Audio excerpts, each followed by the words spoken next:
Hello, everyone.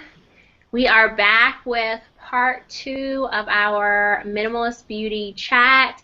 I have Adrienne and Pastaveia here with Hey, me, and hopefully India will be able to join us a little bit later. Oh, Hey, hold on. Adrienne and Pastaveia here with me, and hopefully I need to stop. Join us. what happened? why? My YouTube was going, Oh. so there was like a delay. I'm hearing myself. I was like, wait, what's happening? Could you guys hear the video? I I heard the heard it. video, yeah. Yeah. Yeah. We're gonna get it right one day. Hey, Did you guys want to go ahead and introduce yourselves again? I'm Pastaveia. I have a minimalist channel that I run with my husband called Eco Conscious Minimalist, and I'm excited to hang out with you girls today. So, Hey everyone, I'm Adrienne, and I also have a minimalist channel. Yeah, I'm excited to be here. Talk with everybody about minimalism. Hi, I'm Yolanda. I never introduced myself because I'm like Black Minimalist and Yolanda. Um, It's official. You're the black. I'm Yolanda from YolandaVAcre.com on YouTube and everywhere else. I talk about simple living, simple business, and just minimalism in general. All right, so let's start with skincare. What are you guys' simple beauty skincare regimens? mm. I Adrienne, you use want to go? Dr. Bronner's. Yeah, I use Dr. Bronner's for everything. On your And face? yeah. Yeah, and then I put cocoa butter on afterwards. And I keep it pushing for my day. Oh, really? Wait, do you do any mask or anything? I don't do, would love to do that, but I feel like it's too much for me to do. But I realize as I'm getting older that I probably need to start doing something like that, but I've never came up with like a skincare Mm-hmm. routine. I'm just like, let me do it in the shower while I'm already working everything else out, and then put on some cocoa butter, and then enjoy my day. So the Dr. Bronner doesn't dry your skin out on your face? No, like I love the way it feels on just. It makes my skin feel soft without feeling greasy from like lotion. Hmm. Like it works really well with my skin. Yeah, I like it. All right. I tried the I've tried Dr. Bronner's, like their peppermint or something like that, the Mm-hmm. body wash. And then I was like, oh, let me try it on my face. So I put it on my Clarisonic, and I was like, afterwards, I felt like my face just felt super like this. Like everything was just like pulled really tight in it. Like a facelift? Yeah, it was just like, like everything was just like pulled back. It feels weird. So that's cool that you can use it. I find that for me, ironically, I use the African black soap, but the Ophelia brand, it has a bit of shea butter in it, so it puts there's a Hmm. bit of moisturizer back into it. Um, so that's what I wash my face and like my body with, because I like things that do multiple, um, True. True. purposes. Um, but as far as like a moisturizer, I just use the Afila brand's shea butter. And I've tried other different brands, and I've tried stuff that has like that Egyptian mask, whatever, that's supposed to be super hydrating, and it's Hmm. okay. But then after a while, I'm just like, it's my skin responds to something just like very simple. But I am a mask queen. I do a mask like, I would say, if 7 days in a week, um, probably 4 or 5 Wow. days. Yeah. Um, and like on Sundays, I do like my intense mask, which is bentonite clay and apple cider vinegar. It's like it Mm-hmm. pulls all the gunk and everything out. But like on those other days, it's like my friend got me this pumpkin enzyme something. Um, and so that's like a hydrate, because I have very normal to dry skin. So the other like Sunday I'd use like, it's like my intense day, you know, intense spa day or whatever. But then the other days it's all like very just like moisturizing and cleaning it off, and it's for me it's like a little ritual. I feel good at the, you know, it's like washing the day off and getting all that crap out, and then like moisturizing my skin with this little pumpkin mask, and then I just put the cocoa butter, or not the cocoa butter, the shea butter, and fall asleep. I use African black soap to cleanse my face also. I make my own.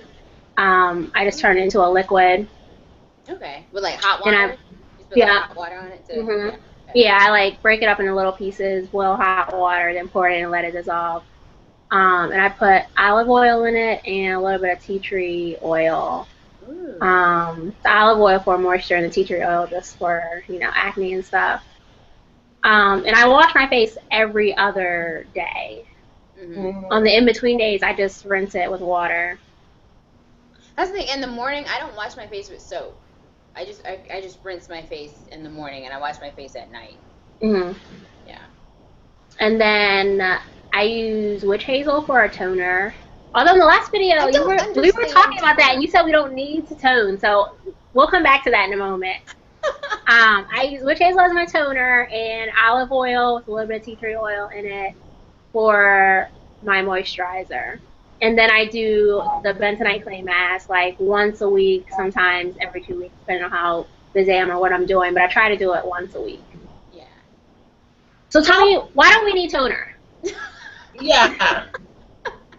Well, I've heard people, if your face is clean, if you're, you know, putting stuff that's pure and clean on your skin, like as far as like cleaning it, and then you're moisturizing it, your skin will stay balanced, and like you're eating well and all that other stuff, like healthy fats like avocado and even like olive oil and oil. Bless you. Your skin will balance itself, and it's almost for me. And then talking with my friend who's a dermatologist, it's a step that's not necessarily needed if you're doing all those other things. If you're not doing those things, then yes, a toner would be beneficial, you know, to you to balance your skin. But then whatever's coming out of your skin has a lot to do with what you're putting in your body. So that it really is, you know, connected. Like people forget your skin is an organ, you know, it's the largest organ on your body. And so 9 times out of 10, whatever is going on the inside, you see it on that, you know, it comes out on the outside. Like if you're eating too much salt, you may feel a bit bloated, or, you know, too much alcohol, or, you know, like your skin will tell you a lot about yourself if you start to understand it and just be mindful of it. That's interesting. Maybe I don't need my toner then, because like, but I've noticed that like even when I use it, like nothing's really coming off. Yeah. So maybe I don't need it. But I'm gonna use up the rest of the witch hazel that I do have. Exactly. No waste going on here.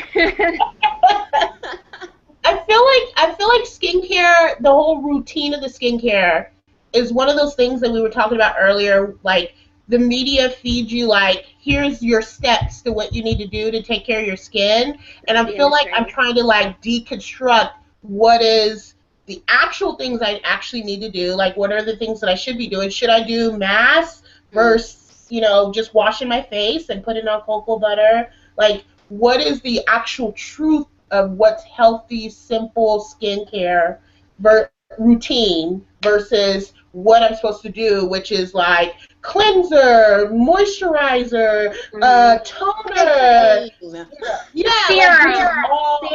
I don't understand it. Serum, you know,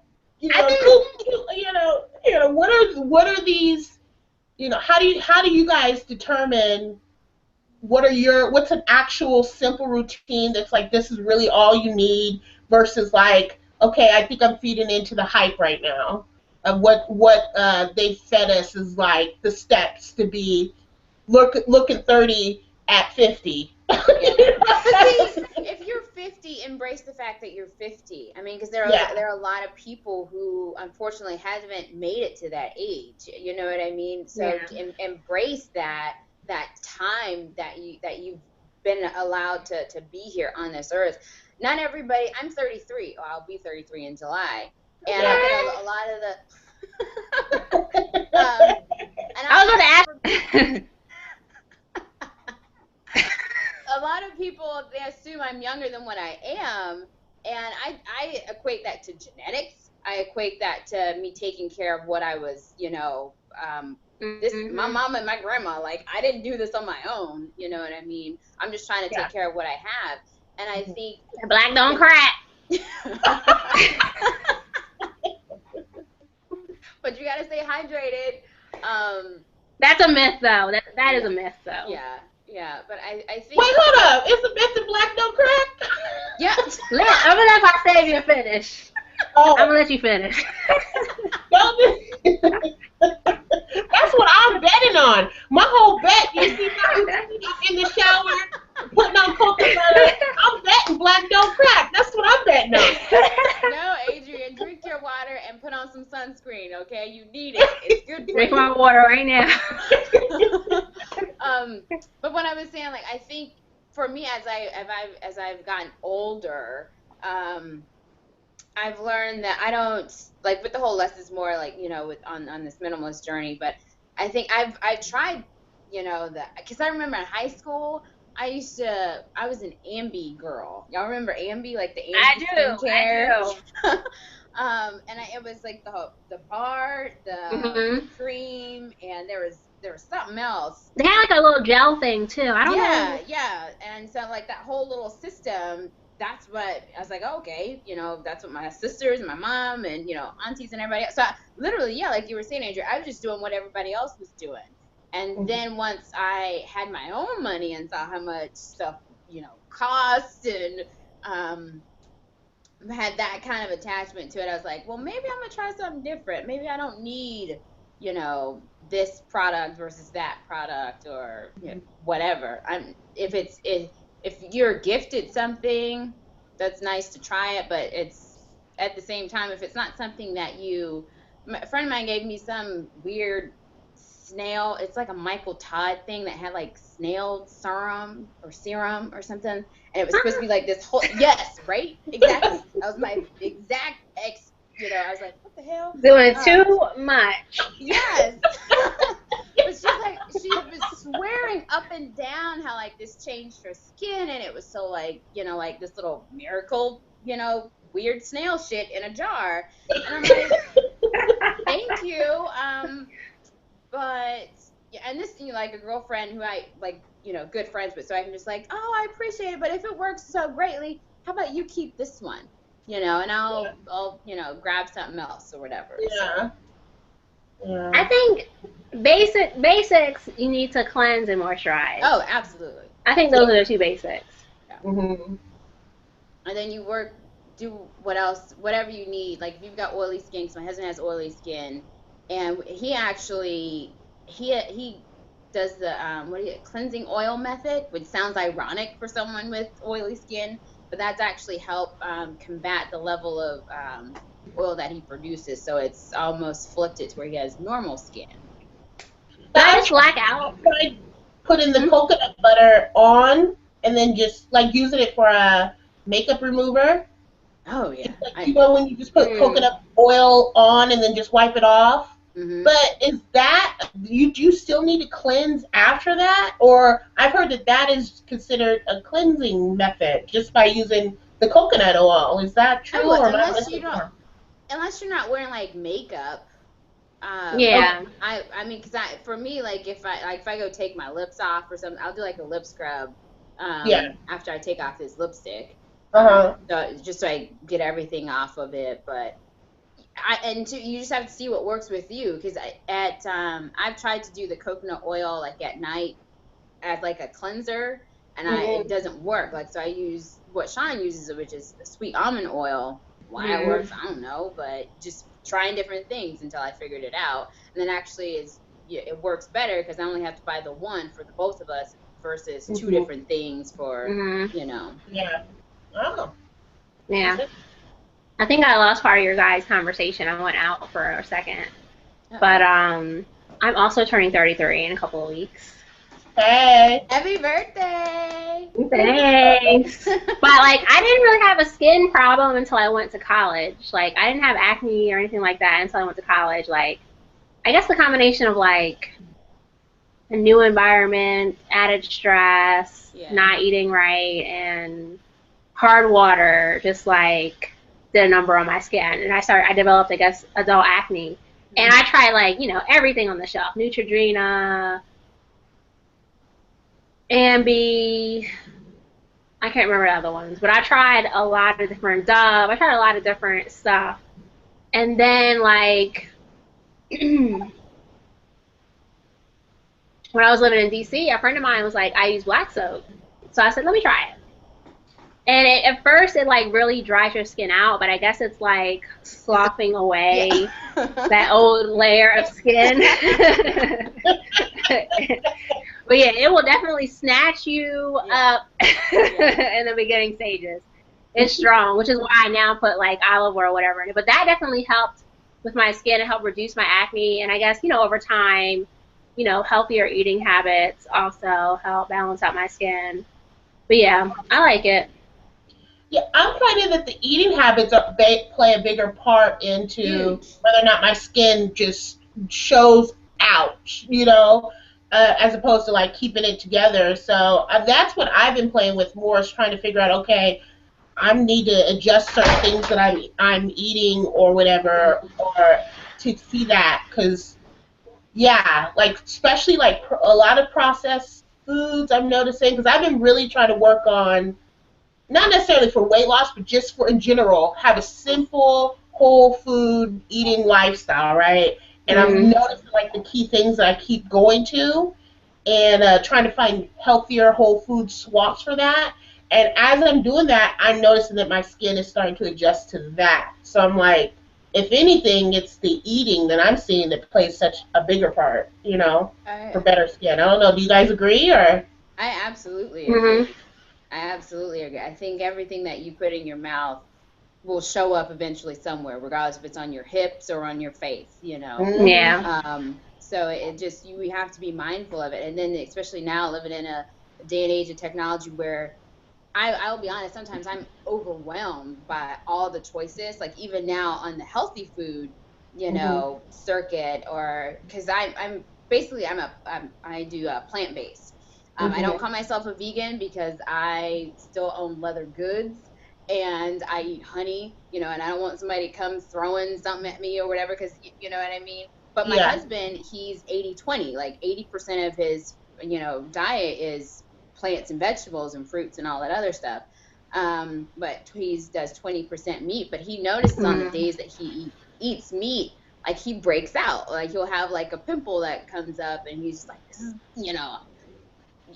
you get frustrated. But Yeah. it's a very clear sign. I know, like for us in our family, that we see how what you put in your body, how you feel emotionally, Mm-hmm. physically, spiritually, and then two, how other people perceive you, regardless if you're like, oh my God, girl, you're like glowing, or like from whatever it is, like the food, or your skin looks good, or you're pregnant, whatever.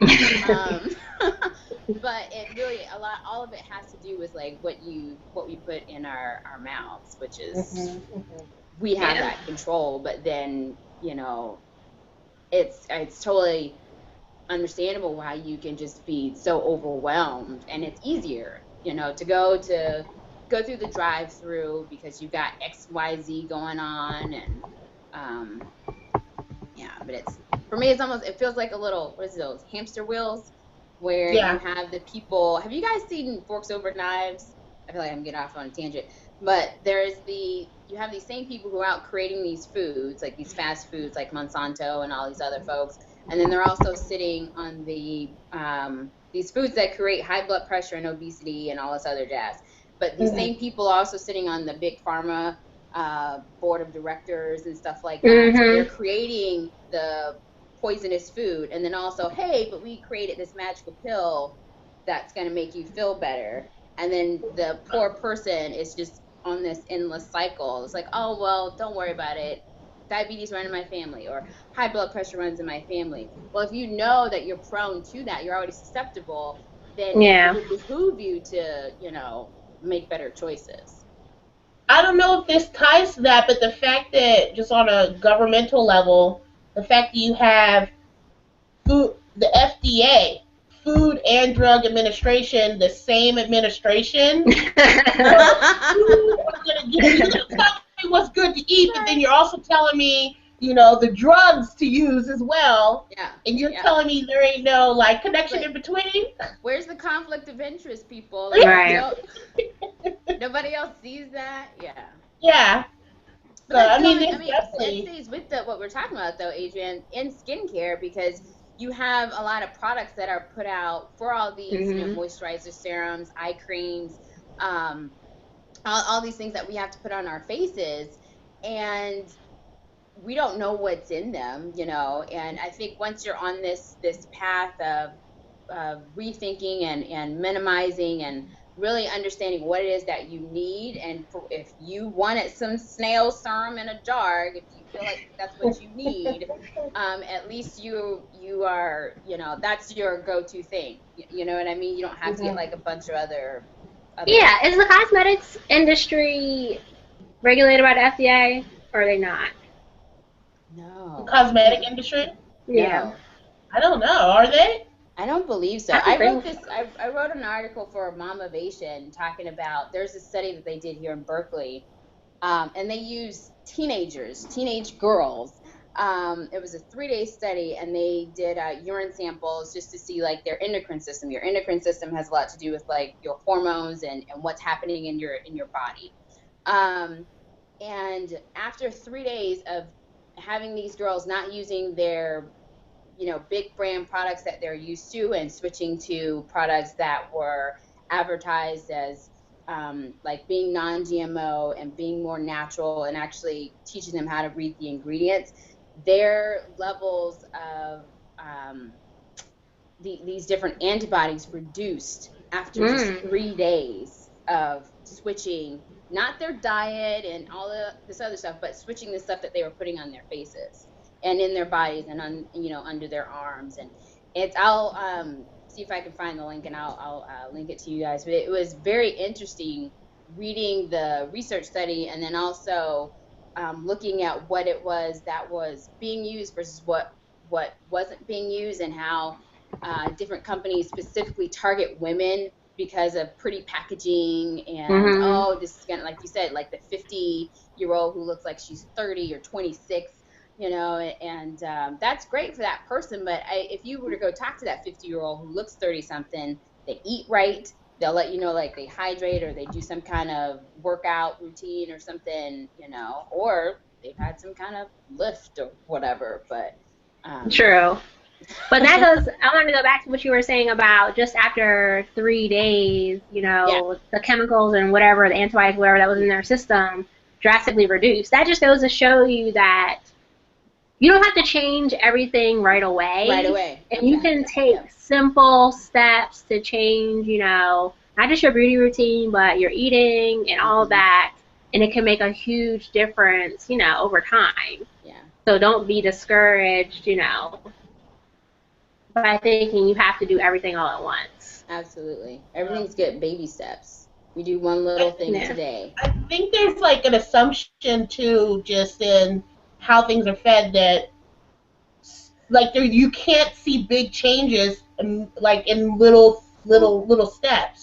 People think you have to do this drastic overhaul all or nothing. And really, if you want to kind of move towards, whether it's in this context, simpler lifestyle, making those small changes, like you said, you're making big impacts. I always say to myself as a mantra, simple acts, big impacts. If you could think of the simple things you do. Better trademark that. Huh? So you better trademark that. Okay. Shirt's coming out next.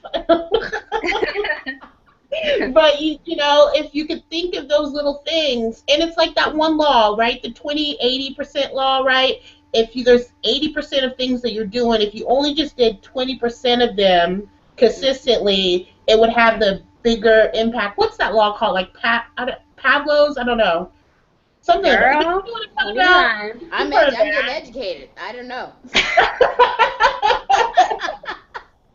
But really, those little things, they matter. So that assumption that even in 3 days, you can't see a big change like that, it's just totally false. You know, you're making changes each and every day for each and every choice that you make towards your lifestyle, you know? Yeah. So. Now, what do you say to the devil's advocate who's just like, oh, I don't have time to do all that, or it's not really going to make that big of a difference if I'm just one person? What do you say to that guy or girl?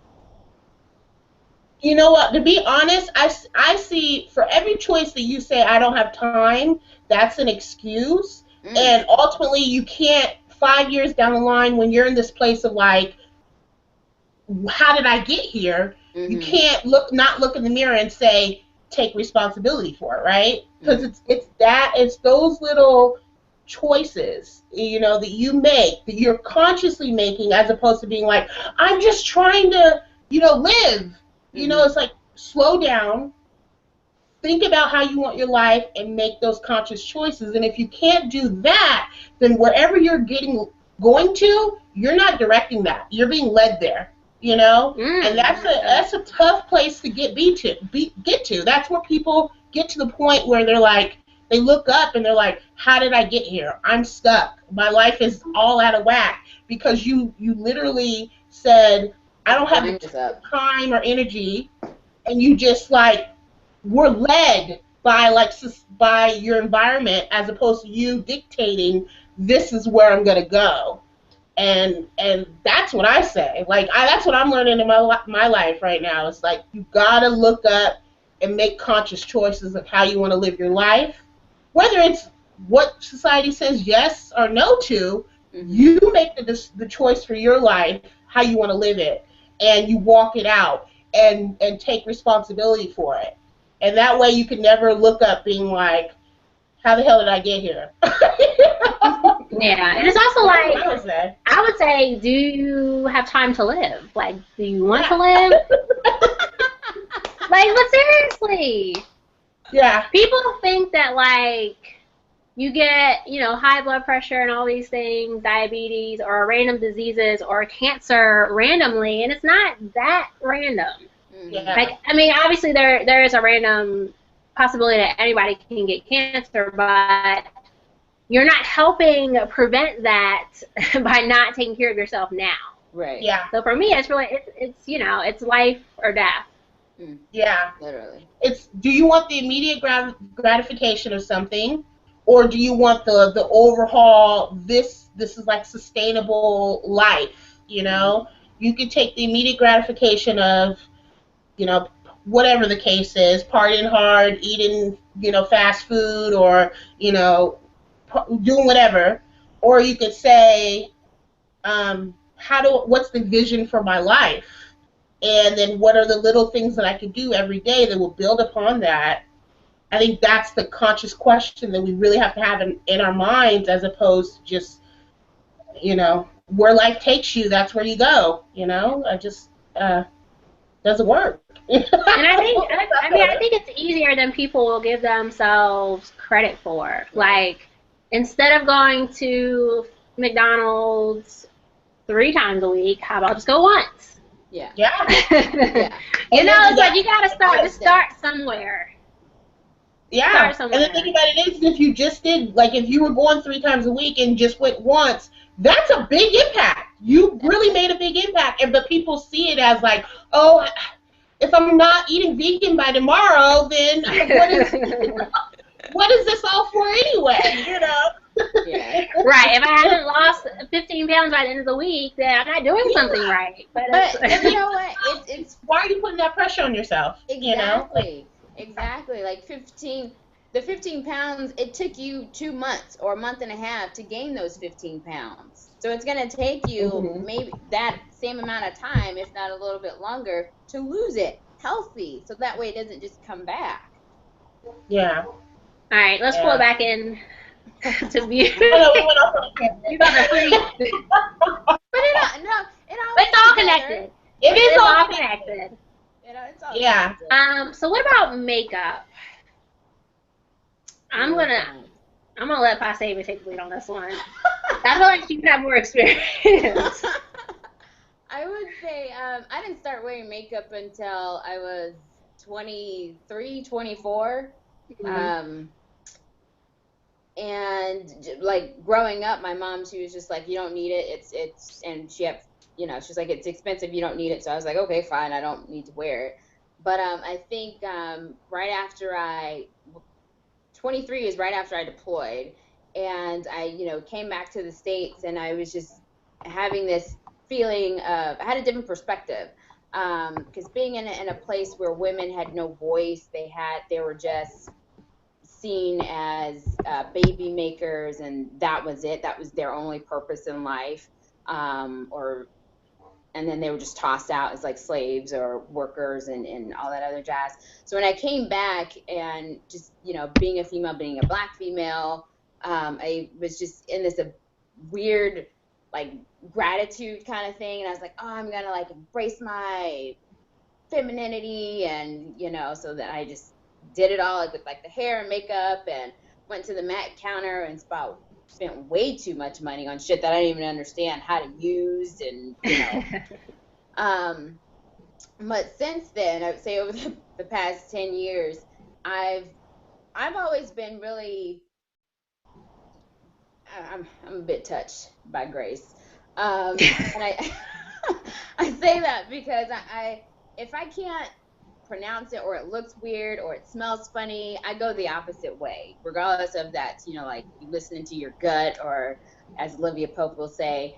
But there are certain makeups that, like the glitter, and it's like this isn't like, I would put it on, I was like, this doesn't look like me. I don't feel like me anymore. I feel like this is a mask.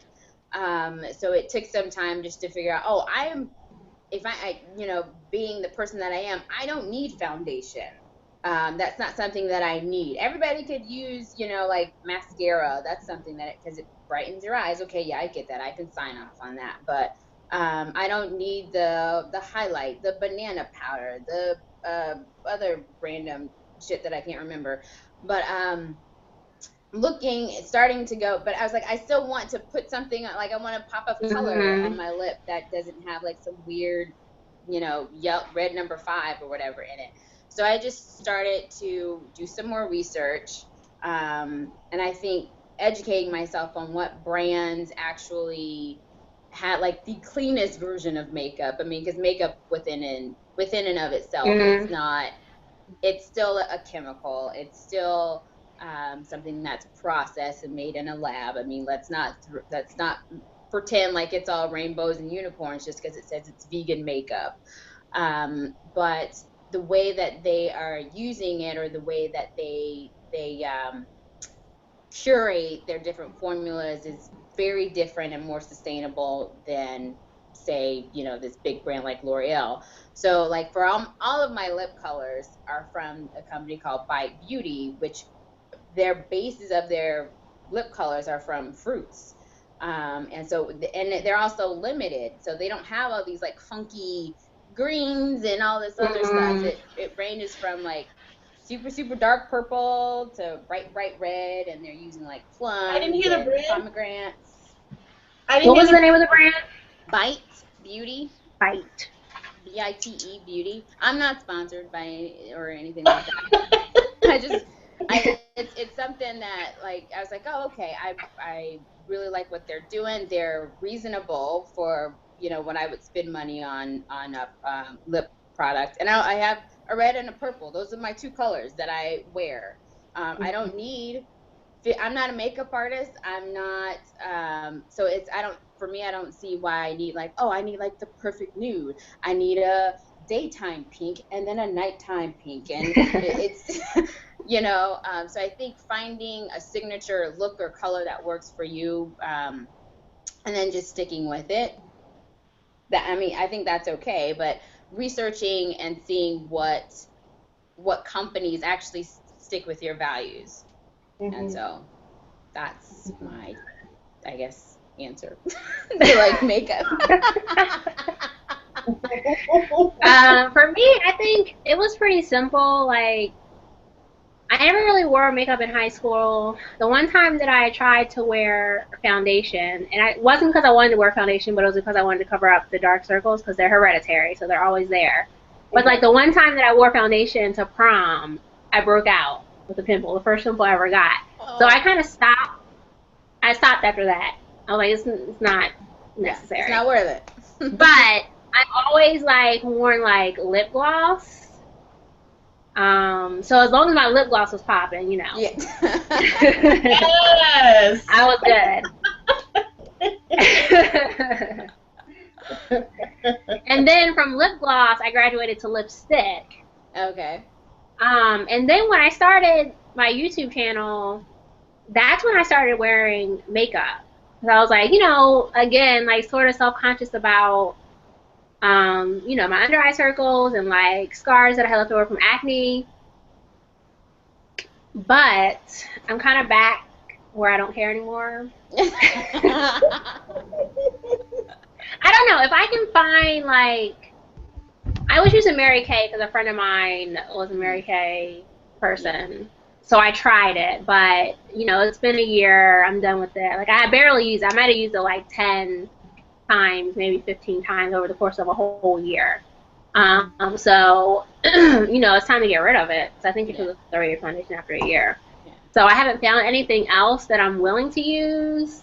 So I'm just going to stick with lipstick, my nude little eyeshadow palette, and mascara. I started making my own mascara. Oh, did you? Yeah. I've seen YouTube videos about that. Yeah. How? With using coal or something? No, I use is it like coffee beans or something like that? Oh no, I wouldn't. Don't put that towards your eyes. I don't know. It's something you burn, right? And it turns black. I can't remember it. No, sweetheart, no. Okay. Here we go. I was like, that sounds weird. Well, what I'm about to say might sound weird too, but it is a little bit of activated charcoal powder, some olive oil, and a little bit of beeswax. That's it.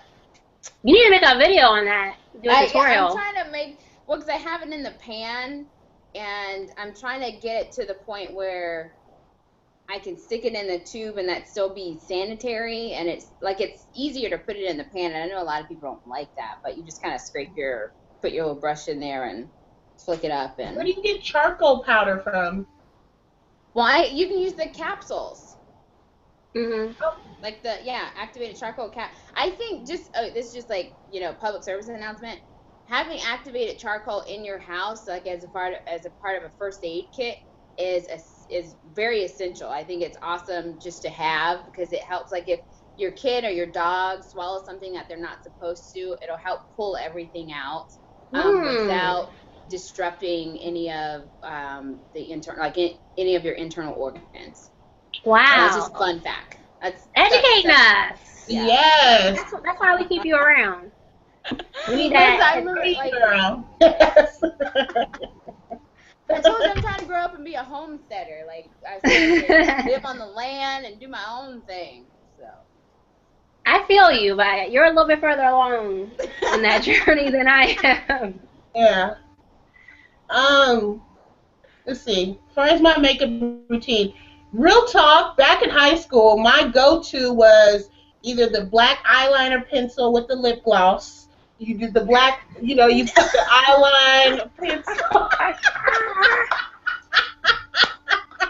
And then you put the lip gloss, the Wet n Wild lip gloss over there. Oh my goodness. Nice little nude lip.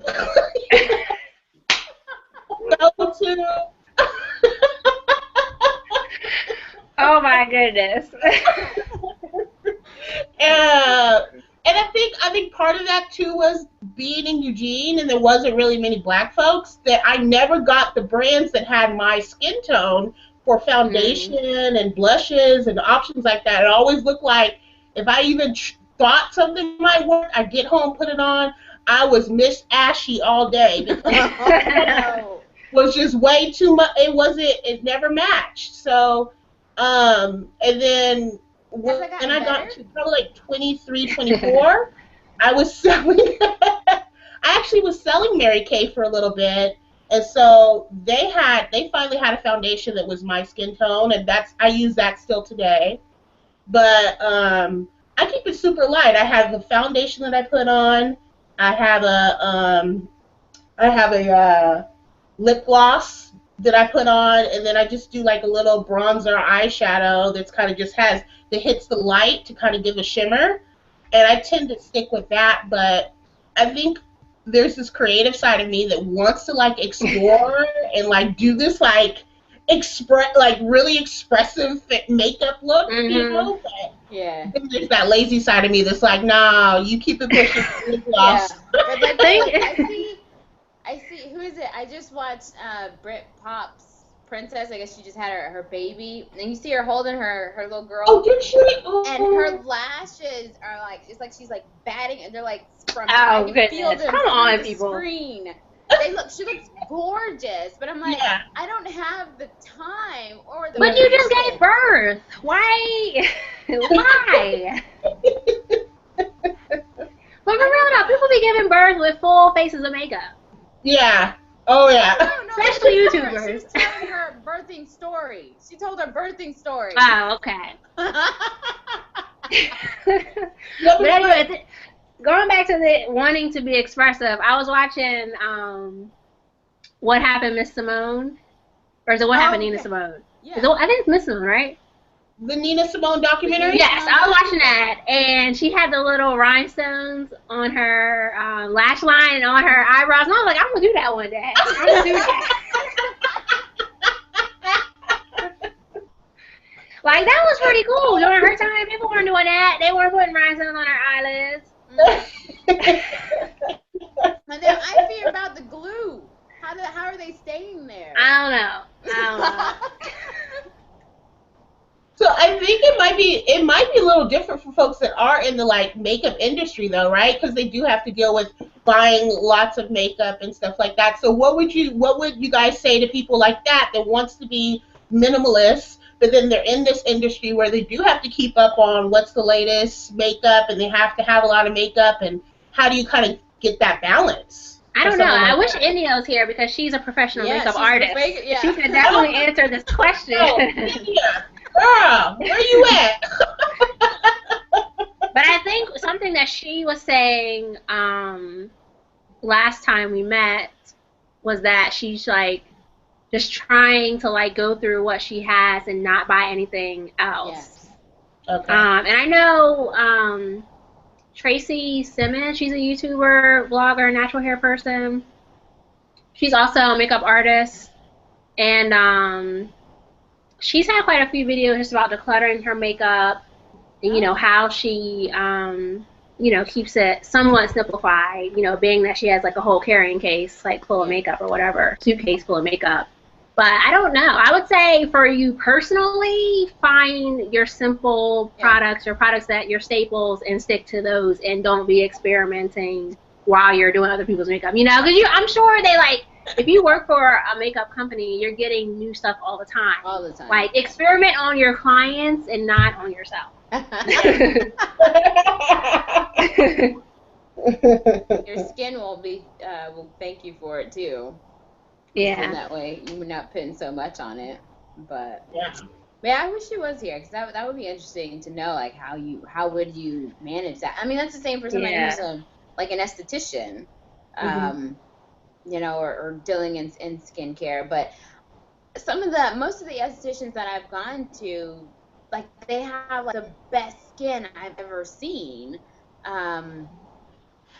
But asking them like their skincare routine, they name off like 2-3 products, and then that's it. But yet then they're putting like 15 on you while you're getting your facial. Yeah, because that's the business. They got to make that money. They got to use up those products that the company send them. Exactly. Have you guys ever tried the, probably maybe like 2015, mid-2015, the thing was the contour. You had to have the different kind of contour to get the little, look right. Did you ever, any of the YouTube beauty trends, did y'all, even being minimalists, have that like moment of like, I'm gonna try that. I'm gonna see what that looks like. I looked at it and I admired it, but for me, I was just like, that means I'd have to go out and buy something that I'm not going to use ever again outside of just trying it this one time. So I just went to Sephora and had the girl do like a contour look on me. And I was like, oh, okay, thanks. Selfie. I definitely tried it once, but like I said, I had this, I think it's by Maybelline. Their nudes palette, when they came out with it, was it last year or the year before? I don't know. But basically, the nudes palette for me is like, it's eyeshadow, it's highlighter. I don't even know what the hell to do with it. But when I want a little extra shine somewhere. And I tried to use like the darker colors, the contour, but honestly, I didn't see a difference. Like, yeah. Well, you know what I'm doing? Highlighter. Huh? They say like the highlighter, they like, oh, put it down the bridge of your nose. So it'll go down the center. And here. But then I'm like, I'll put it on there, and I'm like, I look like something from Star Wars. Like, what's her name? Princess Leia, whatever her name is. I'm just beaming from my face, you know? Yeah. Yeah. You don't need to do all that. No. Yeah. Do what makes you feel. They are those trends, though. There's a lot of, I mean, you look at a lot of the beauty channels. They are some of the top YouTube channels because that's, you know, people like that. There's something that draws people to it, you know? Yeah, I would say just accept who you are, what you look like, and highlight the things, you know, your standout features. Like my lips, that's my thing. I used to be self-conscious about them, but now I'm just like, bring it on. Girl, people are paying good money to get lips like that. Yeah. Good money. Yes, they are. Yes, they are. Embrace those. You know? Yeah. Pastaveia. Yes. Are there any other natural beauty brands that you use? Pacifica is one that I really like. I use their nail polish, and I got this little 3 eyeshadow palette thing that a friend of mine gave me, and they're vegan, non-cruelty free, you know, or vegan cruelty free makeup line. And the thing about them is they really try to, like, they own the fact that this is makeup. It is still a nail polish. Like, yes, it doesn't have the formaldehyde and all that other stuff. It's not water-based, but I've tried water-based nail polishes, and they don't last. Like, it looks pretty if you've got literally 30 minutes to just sit and not do anything, because they take forever to dry. But then they're only good for maybe 3 days or something like this. But like with any nail polish, you can get maybe a good week out of it, you know? Yeah. But Pacifica's really good. I know as far as like, because my mother-in-law had breast cancer, and for different events that she was like going out of the house before, trying to still make, you know, be pretty, we used Cover Effects was a good brand, and they're actually the makeup brand itself is called Cover Effects, but the 2 ladies who are behind it, they're from Canada, and they made it specifically for people who were going through like chemo and radiation treatment. So it has I mean, it still has, you know, stuff in it, but it's not as potent as like the stuff that's in your L'Oreal or maybe something like that. Yeah. So, but I would say Pacifica is probably one of my favorite. Bite is like my #1 favorite. I really wish they would sponsor me, because I tell people about them all the time. You better let them know, girl. But yeah, it would be, because that's mainly my thing now is like my lips. Because I've always like, oh, you've got like the best smile that lights up the world. So like my lips are the thing that I kind of showcase on my face. And I would say too, invest in a good eyelash curler, because sometimes you don't even need mascara. That thing scares me. Seriously. I see people using that thing, I'm just like, I'm gonna crimp my eye. I think the one I have is like by Tweezerman. So it's not like going to work. I'll just like curl my lashes, and I do I color my brows with the Tarte eyebrow color. I don't know. I don't have it in front of me, but it's medium brown, I think, and that's it. It's very simple. Like. Let me throw this one out there, guys. Is this a good thing? I'm using my eyebrow shadow as also eye shadow. Yes. The one that you color it in. Yeah. I'm dueling it up as just regular eyeshadow to just minimize on. Yes, that's what I do. That Maybelline palette, I'm telling you, it comes in handy. Eyebrows. Yeah, go ahead. Yeah, okay. I'm not just being great. Okay, good. No, you're okay. not. No, being resourceful. Do you know what my I said you're being resourceful. Exactly. There you go. And then too, I would put like on, because I know it was my mom or one of my aunts. They're like, oh well, you know, after a certain age, Pastaveia, you're gonna have to get yourself some eye cream. And I'm like, nope, I'm just gonna take my shea butter like lipstick, or not lipstick, it's a chapstick. Do I have it in front of me? And I kid you not, I put it right around my eyes. Like I'll put it on my lips, I'll wipe it, and then I'll just go right around my eye. Yeah. And it just like, who is it? Was it Beyonce or something? Like you could just see like the shea butter just kind of sitting on the top of her, like, I don't know, well, I guess like your eyeshadow. She uses it as eyeshadow, and I was like, huh, I'll just use that at night. Like that's my eye cream. It's different. Yeah, I like that. Yeah. Well, we want multi-use products. Yeah, multi-use things. Because the same stuff that you put on your eyebrows, you can use as an eyeliner. You know. Yeah. What is the difference? That's all in the marketing, all in the business. It's all in marketing. They telling you the same thing, just with a different name on it. Yeah. Yeah.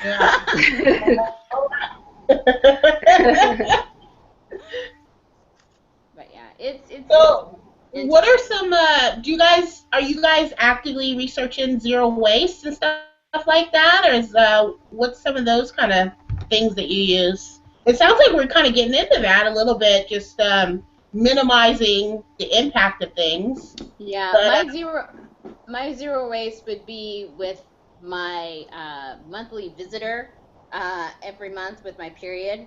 I use the Diva cup, and I also have reusable pads that I use. And I really got into that after just doing more research. I've never worn tampons because I'm just being I was a medic in the Air Force, and I'm just like, the only thing that's supposed to be up there is a penis or a speculum. That's it. So we can, make babies. What was the second one? Penis or what? Speculum. Where you get your pap smear? Yeah. Yeah? Okay. I was like, what, did I say it wrong? No. Nope. But so that was my, and they just kind of freaked me out. But so when I started using the Diva cup, and it's been about a year now, that took some getting used to.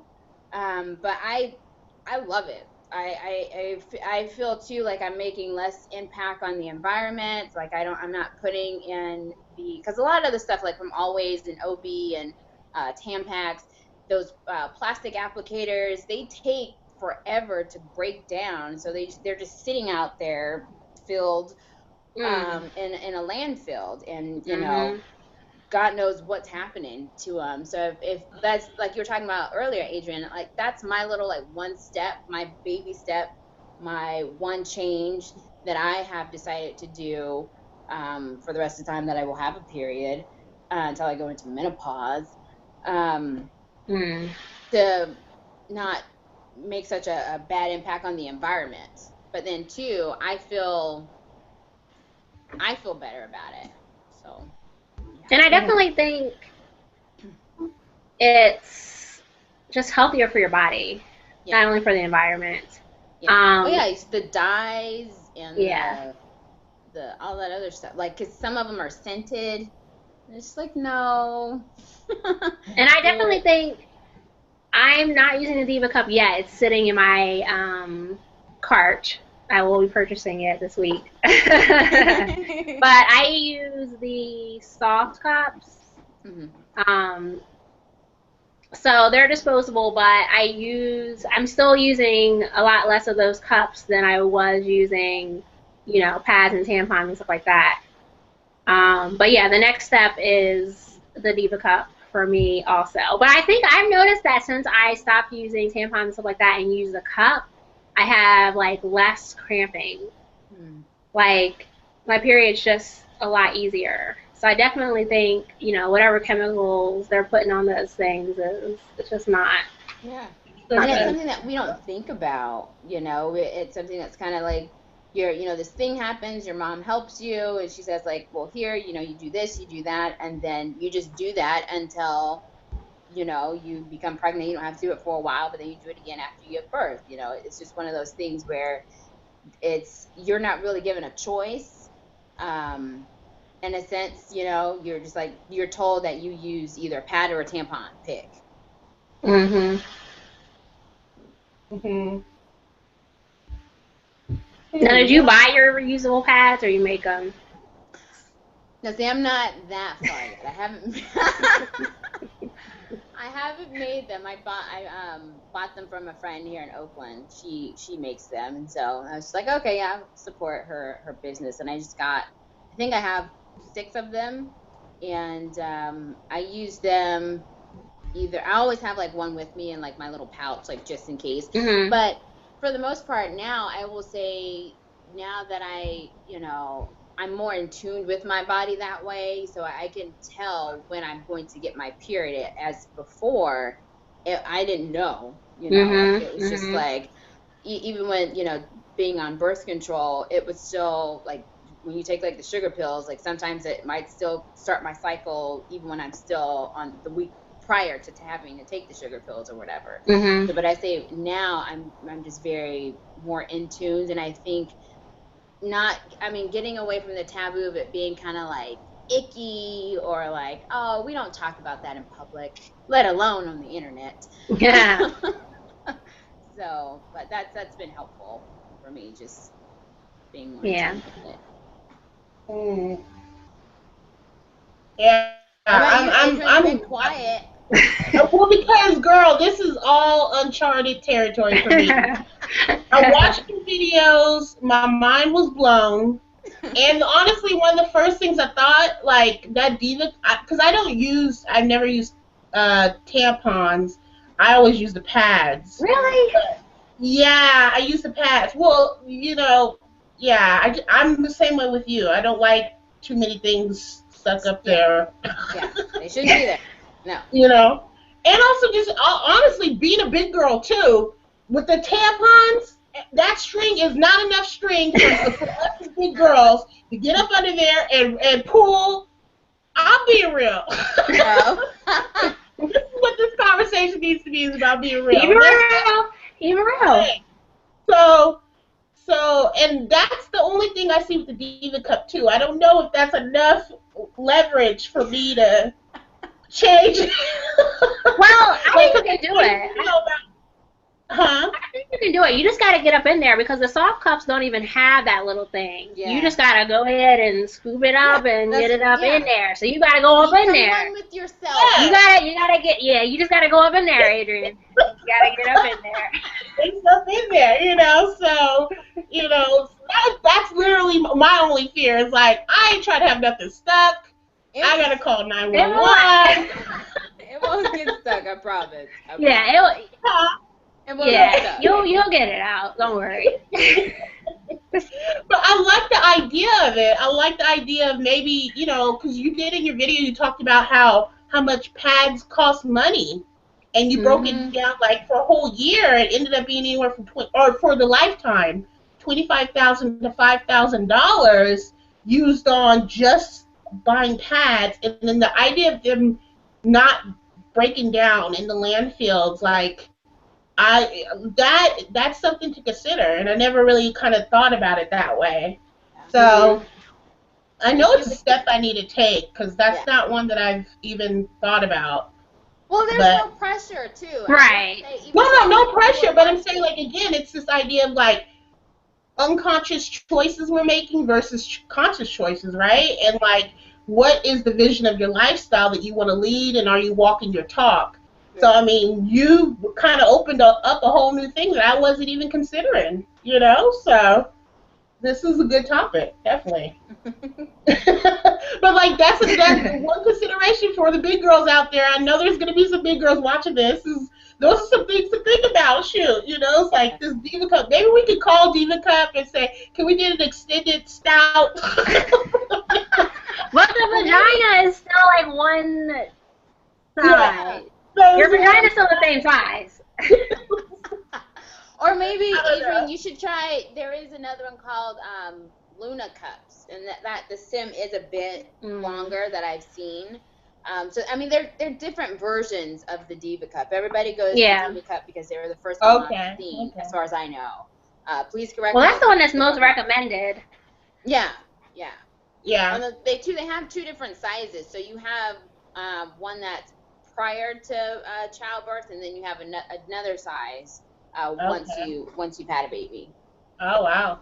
Okay. But I see, this is where because I looked at it, and it says, the one is before childbirth or under 30, and then the other one is after childbirth or over 30. What happened to I haven't had a child yet, but I'm over 30. Like, I'm over 30, but I don't have a child. I'm with the A. I have the A cup, the first one. The one. Yeah. Okay. Because I was going to get the 2 because they're saying even if you're over 30 and you haven't had a baby. But my cervix hasn't expanded for a child to come out, you know. Yeah. My uterus isn't all like, everything's still intact as far as I know. So nothing's been just.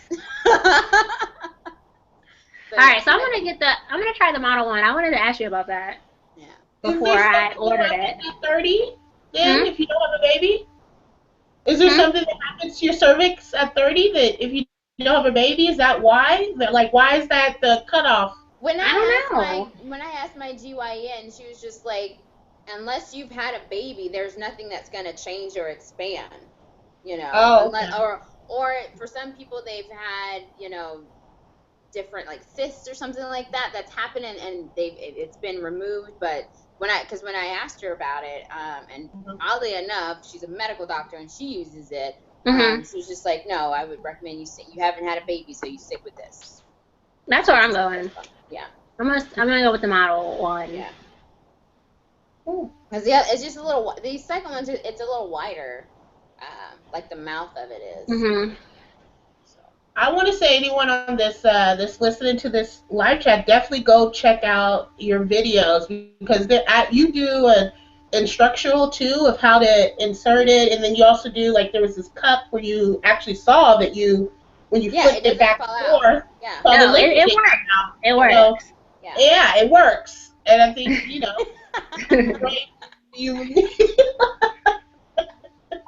We'll link some of your videos. Your videos. Is it more than one video on it? I just did I did an instructional, and then I had people with questions from that first one, so I did a Q&A. Okay. We'll link that. Yeah. But yeah, so it's fun. I'm glad we talked about it. Yeah. Yay! I think more people need to talk, especially more women. We need to talk about that. And let people know it's okay, and educate young girls that you don't have to go down this route. Don't get bought in by the always little flower thing. Wings. Yeah. You know.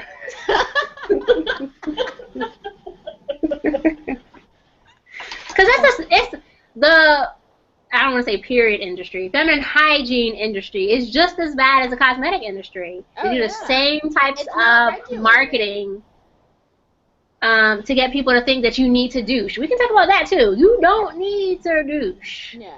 The vagina is self-cleansing. Yes. No, you don't. Because I've heard some people like vinegar and You about to shrivel your little vagina up. Dry that thing right out.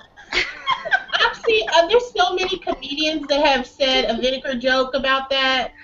Like, is that a real thing? Yes. People used that back in the day, the vinegar. Now they have like the products that they sell that probably has vinegar and other things in it. But yeah, that's what That's what they use. That's what. And you real. don't need that stuff, right? You don't need any of that, right? You don't No. need. You need Kegels. If you want to get stuff like nice and tight, do some Kegels. Okay, do some Kegels. Hold for Kegels. 4, release for 10. Hold for 4, release for 10. You want to tighten it up? That's what you do. Yeah. Yeah. You don't need any types of sprays, special badge washes. Those. Leave that stuff alone. Powder, don't put no powder down there. Like, leave your vagina alone. Just wash some soap and water will take you a long way. Yeah. Oh man. And sleep without your panties as often as possible to let it air out. Really? Okay. Yes. Yep. Let your vagina get some air. It needs to breathe. So why do you think in this area women keep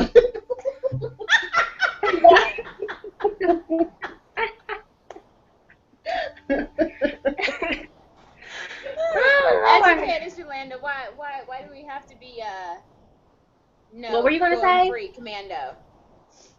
Well, just like you said, the feminine hygiene industry is similar to the cosmetic industry, but again, it's this overall question that we're allowing companies to decide how we take care of ourselves as opposed to having that intuitive sense of what's right for us. So why do you think we keep falling into that trap?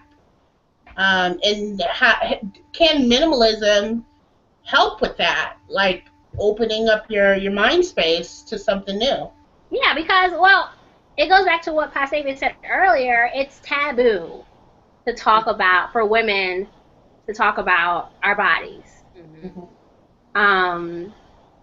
And a lot of these products probably developed by men originally, or with some man in the lab with them. And they're trying to, first of all, dictate what we do to our bodies. Mm-hmm. And also, because they don't understand it, they as in men, they're trying to tell us what we need to do to keep it, to keep what they, I guess, consider it to be clean and fresh. Yeah. Pretty much to please them. Yeah. So men are out here having a bad experience with a girl. I don't even think it's that. Going into a laboratory being like, you know what? They aren't educated and they want to control women. It's just like childbirth. Yeah. Okay, so let me just preface this by saying I'm an anthropology major. That's what I got my degree in. And one of the classes that I took is evolution of childbirth. A natural way for a woman to give birth is squatting. Yeah. Not lying down, because when you're lying down, you're working against gravity, number one. But because men were the doctors, they decided that it was easier for them to help you give birth by you laying down, so they can see what's going on up in there. But they don't need to see. Oh, okay. This is probably the most educational hangout by far. Don't even get me started on breastfeeding and all that kind of stuff. Like, men in the medical industry have tried to kill women, basically. And they're trying to take it seriously. Yeah. The whole medical industry was, like, against, like, midwives, you know, giving birth outside of a hospital setting, breastfeeding. They're like, they try to go against all those things because it's less money for them and they have less control over women's bodies. So do you think it's different for other countries then? Like, other countries that are not as industrialized as us, like, probably just like culturally, it's probably a different experience, or do you think it's the same kind of experience worldwide, or is this specific to the U.S. in your opinion? I think it probably depends on the level of industrialization of that country. Right. But there are still, you know, ethnic groups out there who still do it the old-fashioned way. The old-fashioned way. And ironically, they actually have the men out in a separate room. The men aren't even allowed in there because they want just that woman to feel empowered, so that way she can give birth. If she wants to give birth on all fours, she can give birth on all fours. If she wants to squat, she can be able to do that without other people, you know, embedding their views on what they think she should do. But I think we got really we got way out there on this one. But it's real. It's real though. It's real. Yeah, it's real. It's real. Another thing I was going to say that reminded me when you were talking about that is, like, in some cultures, getting your period is celebrated. Yes. Mm-hmm. You know, it's a whole ritual time. Mm-hmm. But, you know, why don't we value that in our society? It's like, oh, it's something bad, you have to take care of it. Mask it. Don't let anybody know when it's happening, you know? Yeah. So. It's interesting. Take control of your bodies, women. Yes. Don't let the media, cosmetic industries, and men tell you what to do with your body. I'd say also too is just do what a lot of us we're talking about, right? If something interests you, like you see a YouTube video, you see something on a commercial, it might spark your interest to want to like emotionally react and buy. Pause and research. Go research and then ask yourself, does this work for you? And if you have a solid, because it's about being in that conscious choice making mindset. If you decide that that's something you want to roll with, do you. You know, live life on your terms. That's what I believe. But I think if we do just that, instead of just reacting to the emotional, I want this now, then it would cause us to make choices that are just a lot better for us overall. You know? Absolutely. Yeah. Another thing that I wish India was here to talk about, but back to the zero waste living, she did like a post on Instagram or something like a couple weeks ago about buying a safety razor versus buying plastic razors. Mm-hmm. That are constantly, you know, you have to throw them away, you know, every few weeks or however often you change your razors. But basically a safety razor is something that you'll have forever. You just change the blades. And you have to change the blades a lot less often. So, like, she was saying that for a while, her and her husband had been sharing a blade. Like, he does it obviously to shave his face, and she does it for her legs and other areas. But, like, the blade is like, I mean, the safety razor is like, I don't know, $30-ish around there. And then you can buy the blades, which are really inexpensive, and they'll last you like a really long time. So that's another thing that I'm considering doing is like buying one because I'm tired of buying plastic razors. And it's another small thing we can do to reduce, the amount of waste that we're creating. Mm-hmm. Now I'm scared to use this thing because even though it's called a safety razor, ain't no safety on it. There's no guard or anything. But yeah, I'm gonna try it. Report back. Let us know what you think. Yeah, if you're curious about it, I'll send you the information she sent me about the one that she purchased. Oh, okay. And the blades that she purchased. But yeah, like her and her husband share one razor. That's cool. Wow. That's cool. I wax. So I have like a honey wax that I make. So I just use that for my underarms and my legs. You were just full surprise. But I don't shave my legs. I'm one of those people, I shave my legs like once every 2 months. You're fortunate. because hair doesn't grow or you just don't care? Huh? Well, I said because hair doesn't grow or you just don't care? I think after just waxing it for a while, it's very fine, so you can't see it. See, I've never been successful at waxing myself. I've tried. Oh, Sean does it. He fucking hates it, but he does it anyway because he loves me. Jeez. Yeah. Now I gotta get a boyfriend so somebody can wax me. Someone else can wax me.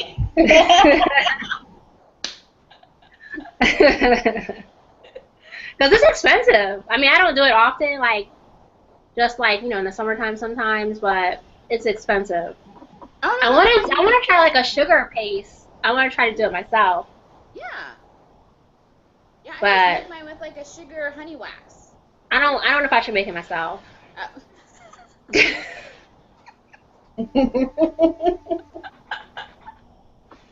don't know. But I do want to try it. Oh, okay. Well, let me know if you do. But send me the stuff about the razor. That sounds interesting. I just want to look into it. I doubt I'll buy it. I know for sure that I won't buy it, but I'm curious to see what it looks like. Yeah. It looks like, you know, I don't know. It looks like a razor, but it's metal. Oh. Yeah. It's a little bit wider. The head of it's a lot wider than a plastic razor, and the handle's a little bit more sturdy. Mm-hmm. But, you know. I think have we hit our mark? I believe so. Yeah, we're at 6:25. Any last comments, topics? I think we hit these topics really well, you know, especially to have it to be a two-parter, you know. Yeah. It's definitely a lot of information. Yeah. Hopefully we've, helped our viewers out there, those of you watching or curious about this, introduce you to some new things. Are there that any can help you? chance in the chat? There was one comment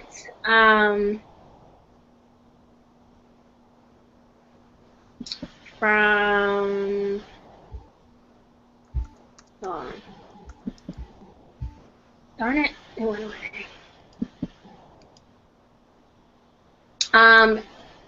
N2MEUC2. Oh, that's Arlene. Oh, you know her? Yeah, into me you see. Oh, excuse me.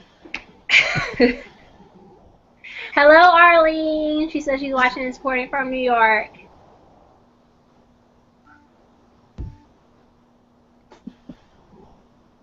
Oh, was that the comment? Yes.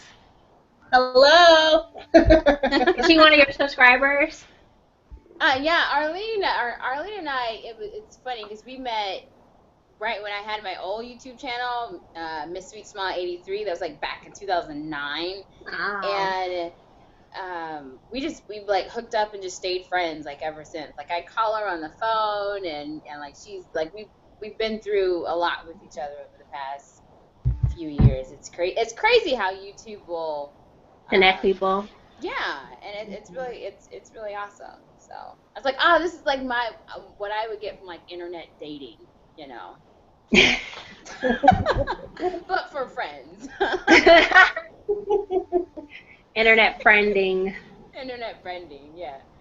So. All right, ladies. Well, if we don't have anything else to add, this was another great chat. Thank you for joining us again, Pastaveia. Oh, absolutely. I'm excited. I'm excited about this shift that you guys are starting. Anyway, anything I can do to help, I mean, just let me know. So I'll let you know. Yeah.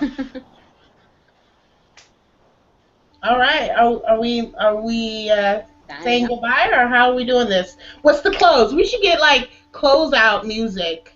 Okay, that's on you. That's all you, Adrienne. Whatever you want to do, I'm cool with it.